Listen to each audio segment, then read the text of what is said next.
अस्सलामु अलैकुम वरहमतुल्लाहि वबरकातुहू। कई बार ऐसा होता है कि बहुत सारे लोगों को हम कुछ पढ़ने के लिए बताते हैं। जैसे मान लीजिए किसी ने बोला कि मेरे ऊपर जादू है, तो हमने बताया कि भाई सूरह बकरा पढ़ लो। ऐसे ही हमारे वालिद साहब के पास बहुत सारे लोग आते हैं, तो उनको बताया जाता है कि आपको तहज्जुद पढ़नी है, किसी को बताया जाता है कि आपको दुरूद शरीफ पढ़ना है। तो उन लोगों का इस बताने पर उनका एक सवाल होता है और उनकी एक परेशानी होती है।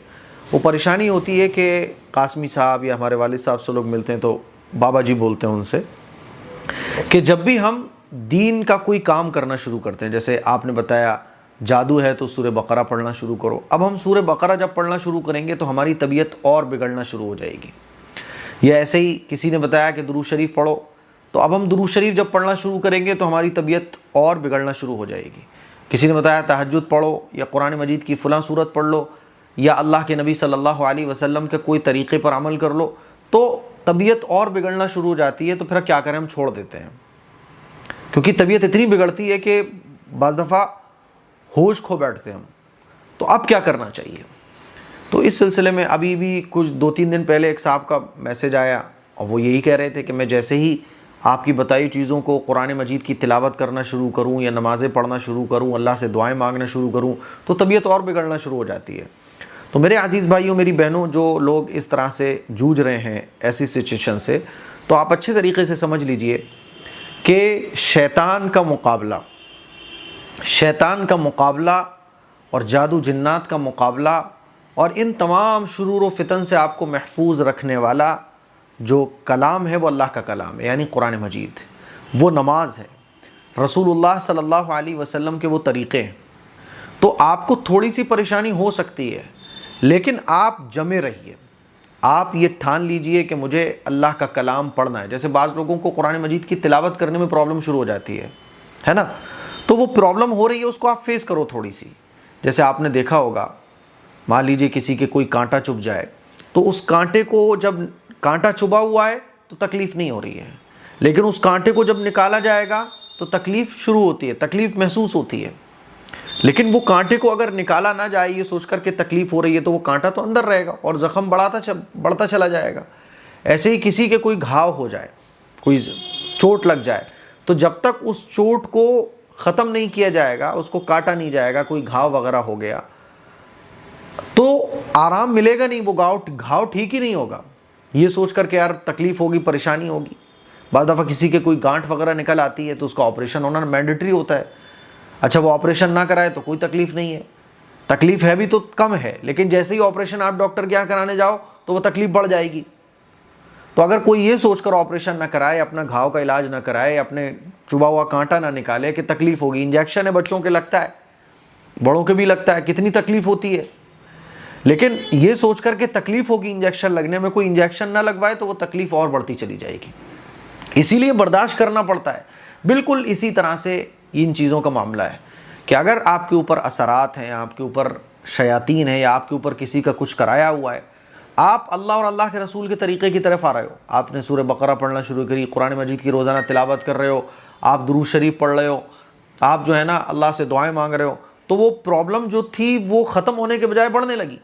तो आपको जमे रहना है, आपको डटे रहना है, आपको अल्लाह के सामने रोने को और बढ़ा देना है, आपको अल्लाह के सामने हाथ फैलाने को और बढ़ा देना है, अल्लाह से गिड़गिड़ा कर।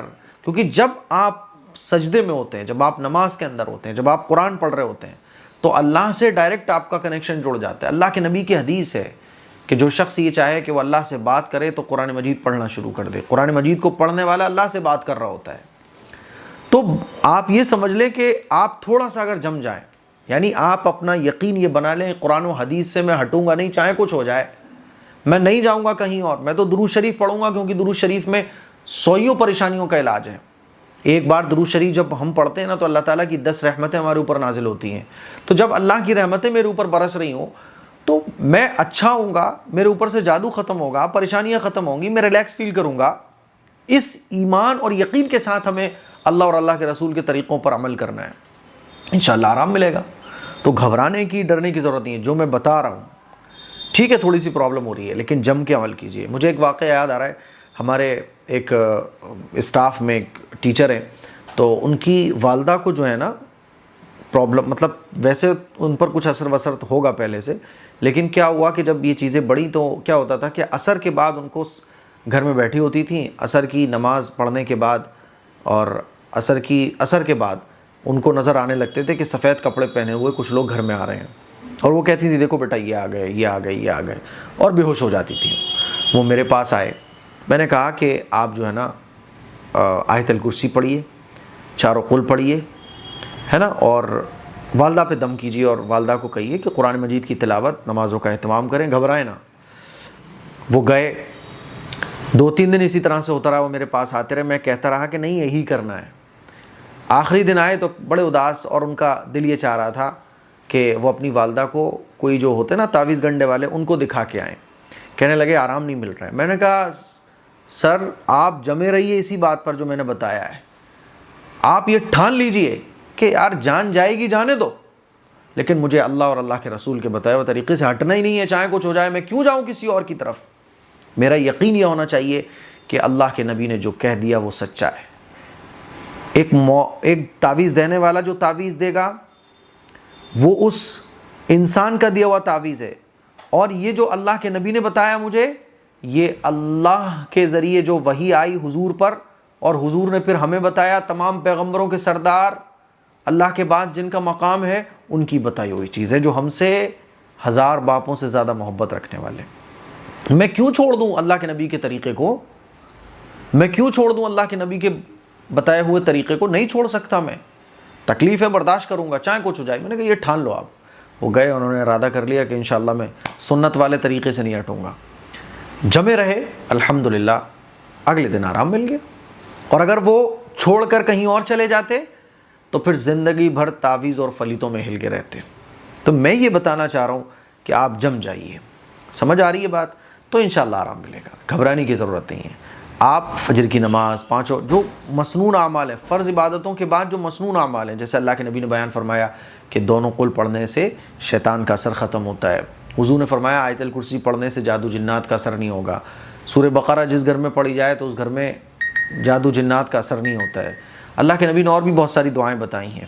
अल्लाह के नबी ने बताया कि पाक साफ़ रहो, क्योंकि अल्लाह ताला पाक साफ़ रहने वालों को पसंद करता है। निजासत, गंदगी ये शैतान के असर की जगह है, तो अपने घर को भी पाक साफ़ रखना चाहिए। इन तमाम चीज़ों पर अमल करो। बाकी जो प्रॉब्लम्स है तो दुनिया दारुल इम्तिहान है। मुझे उम्मीद है मेरी ये चंद बातें आपको अच्छे तरीके से समझ आ गई होंगी।